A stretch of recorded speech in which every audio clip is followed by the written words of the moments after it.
Assalamualaikum warahmatullahi wabarakatuh. Apa kabar pemirsa? Berjumpa lagi dengan saya Fatin Hamamah Zain di acara kesayangan kita Sekolah Fikih. Pada episode ke-7 ini, pada level pertama mata kuliah Fikih Muslimah, kita hari ini akan membahas mengenai nifas. Dan setelah hadir di tengah-tengah kita Ustazah Aini Aryani Elsi yang akan memberitahukan kita mengenai apa sih sebenarnya itu nifas. Oke. Assalamualaikum warahmatullahi wabarakatuh Ustazah. Waalaikumsalam warahmatullahi wabarakatuh. Ustazah, hari ini kita akan membahas mengenai nifas. Yang pada episode awal kita sudah sedikit membahas atau sedikit mengenai nifas nih gitu. Mungkin Ustazah bisa menjelaskan apa sih sebenarnya pengertian dari nifas itu sendiri. Ya, bismillahirrahmanirrahim. Mengenai nifas, semua orang sudah pasti tahu sebetulnya ya.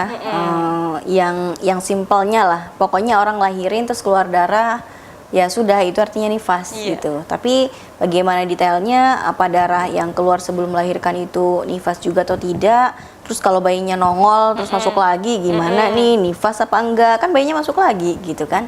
Nah, ini kita akan membahas secara detail tentang nifas dengan kitab yang sekarang kita pegang nih ya. Al-Mawsu'ah Al-Fiqhiyah Al-Kuwaitiyah jilid 41 yang membahas tentang nifas.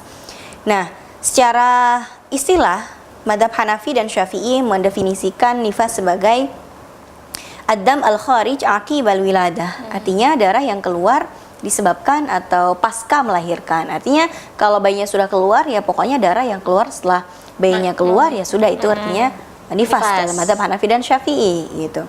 Nah, dalam Madzhab Maliki, nifas ini agak didefinisikan agak sedikit berbeda ya, walaupun tidak berbeda sekali, tapi adalah perbedaan di situ. Adam al-kharij minal farji li ajalil wiladah ala jihati shihha wal 'adah ba'daha ittifaqan aw ma'aha ala qaulil aktsar la qablaha ala rajih. Artinya, darah yang keluar dari organ intim wanita pada saat melahirkan, li ajalil wiladah, pada waktu-waktunya melahirkan. Maksudnya di saat melahirkannya itu. Darah yang keluar berbarengan dengan bayi. Artinya kalau bayinya sudah sebagian besar keluar, darah yang keluar setelah itu ya sudah nifas ya. Kalau bayinya keluar dengan sempurna, ya sudah ijma lah itu gitu. Pokoknya darah yang keluar setelah melahirkan, setelah bayinya keluar sudah ijma lah.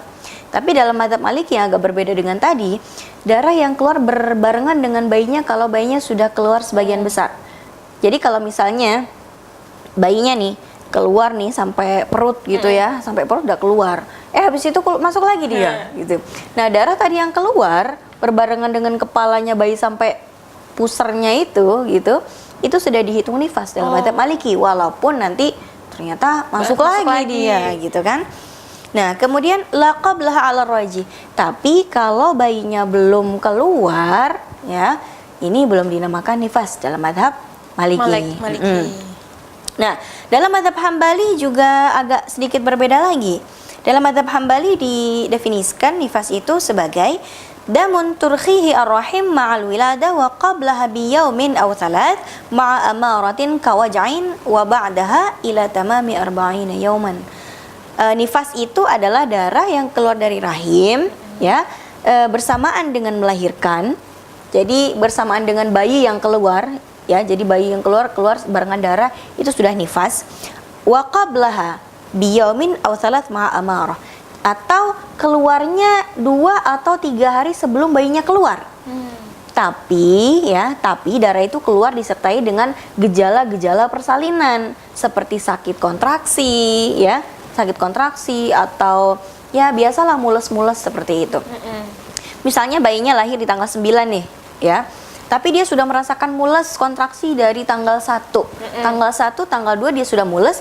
Kalau karena kontraksi dan mulesnya itu sudah keluar darah ya, di tanggal 1 dan tanggal 2-nya ini, nah itu sudah dinamakan nifas dalam Madzhab Hambali ya. Artinya dalam Madzhab Hambali yang termasuk nifas adalah darah yang keluar berbarengan dengan bayi atau setelahnya, kemudian setelah itu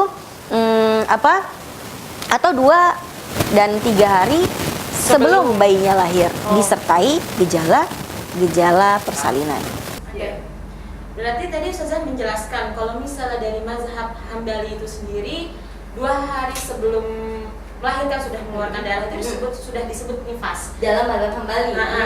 Berarti kalau misalnya menurut Mazhab Hanafi, Syafi'i dan Maliki itu berarti itu termasuknya istihadah atau gimana Ustazah? Nah, kalau dalam mazhab Hanafi dan Syafi'i, kalau bayinya belum nongol, ya, misalnya di waktu mulus-mulus nih, lagi kontraksi, keluar darah, keluar lendir bercampur dengan darah, dalam mazhab Hanafi dan Syafi'i belum termasuk nifas, walaupun dalam mazhab Hambali sudah termasuk nifas, tapi kalau Hanafi sama Syafi'i belum termasuk nifas. Terus darah apa dong? Gitu ya. Apa namanya, dalam madhab Hanafi dan Syafi'i itu disebutnya itu berbeda, Tim.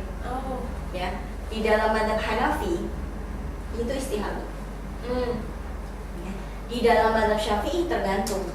Kalau keluarnya itu sudah di akhir-akhir bulan, sudah apa namanya mendekati persalinan, ya itu istihadah. Tapi kalau keluarnya itu masih apa namanya orang hamil terus haid, tapi belum menjelang persalinan, apa namanya itu haid. Ya, jadi dalam mazhab Syafi'i mereka berpendapat bahwasanya wanita hamil itu bisa mengalami haid.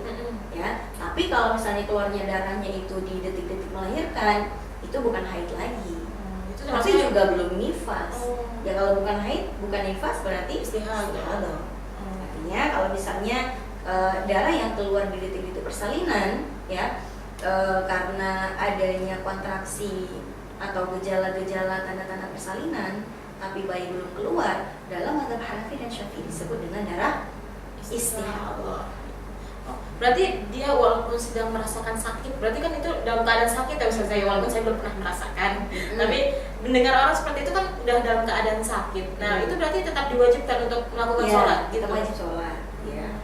Tapi orang ketika merasakan kontraksi dari pembukaan 1 sampai pembukaan 3, itu bisa jadi pembukaan 1 sampai 2-nya itu mulusnya tidak beraturan. Bisa jadi 1 jam sekali, bisa jadi 2 jam sekali karena belum beraturan, ya.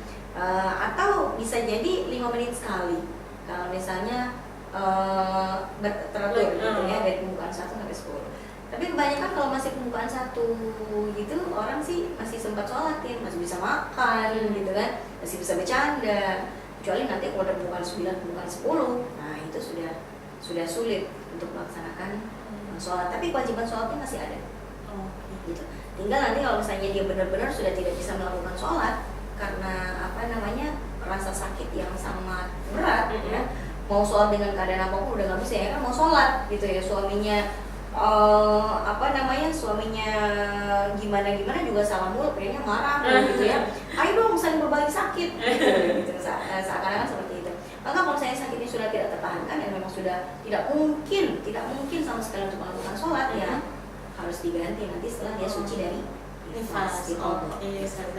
Ustazah, ini mungkin ada pertanyaan mengenai durasinya nih Ustazah. Kan banyak orang yang tidak mengetahui mengenai durasi nifas itu sendiri gimana.